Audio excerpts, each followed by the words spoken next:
Ylilauta on tullut tutuksi siitä, että viime aikojen henkilötieto- ja salasanavuodot on julkaistu Ylilaudalla ensimmäisenä.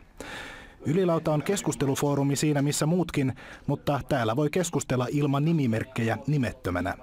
Ylilaudalla käy nykyään 270 000 eri kävijää joka viikko. Se tarkoittaa, että 1/5 suomalaisista käy Ylilaudalla joka kuukausi. No se on nyt vähän saanut vääristyneen kuvan niin kuin hakkerifoorumina. Ilta-Sanomat esimerkiksi vasta uutisoi just, että hakkereiden suosima keskustelufoorumi. Ja oikeasti se on niin kuin ihan nuorison keskustelufoorumi. Ei se niin kuin, no hakkereita siellä on samaan tapaan kuin millä tahansa muullakin keskustelufoorumilla. Nimettömyys houkuttaa kirjoittelemaan vapaammin. Ylilautaa verrataan vessan seinään, jonne kuka tahansa voi kirjoitella mitä tahansa omalla vastuullaan. Vaikka kirjoittaa nimettömänä, jää kirjoittajasta IP-osoite talteen. Poliisi onkin usein pyytänyt kirjoittelijoiden tunnistetietoja eli IP-osoitetta ylläpitäjältä. Paljonko tämmöisiä pyyntöjä on? Nyt niitä on ollut yhteensä 23. Mistä tämä johtuu, että näitä IP-osoitteita on pyydetty?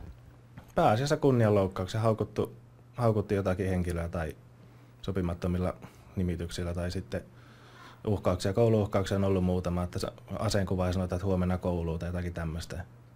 Siihen nyt otetaan kantaa tälleen. Totta kai se on hyvä, että niitä ehkäistään, ettei niitä oikeasti tapahdu sitten. Ylilaudalta löytyy paljon silkkaa roskaa, pornoa ja väkivaltaa. Ainoastaan laittomuudet karsitaan pois, jos niin pyydetään.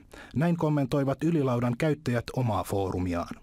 Ylilaudassa viehättää anonyymius, nopeatempoisuus, vähän kuin juttelisi joukon ihmisiä kanssa, joiden naamoja ja ääntä ei voi tunnistaa. Nimettömät viestit antavat äärettömästi mahdollisuuksia. On helppo esimerkiksi vain heti kirjoittaa asia, mikä tulee mieleen, eikä haittaa vaikka jälkeenpäin katuisikin. Kun tietovuotoja alkoi ilmestyä Ylilaudalle, suhtautui ylläpito asiaan tyynesti. No niitä näkyy aika useasti, se on aika rutiinia jo nykyään. Et me annetaan sen oikeastaan olla siihen asti, kunnes poliisi ottaa yhteyttä ja pyytää piilottamaan sen. Et ihan niin kuin hyvässä mielessä niiden kanssa ollaan yhteistyötä tehty. Onko teillä joku luottopoliisi, joka soittelee sitten? No oikeastaan joo, on.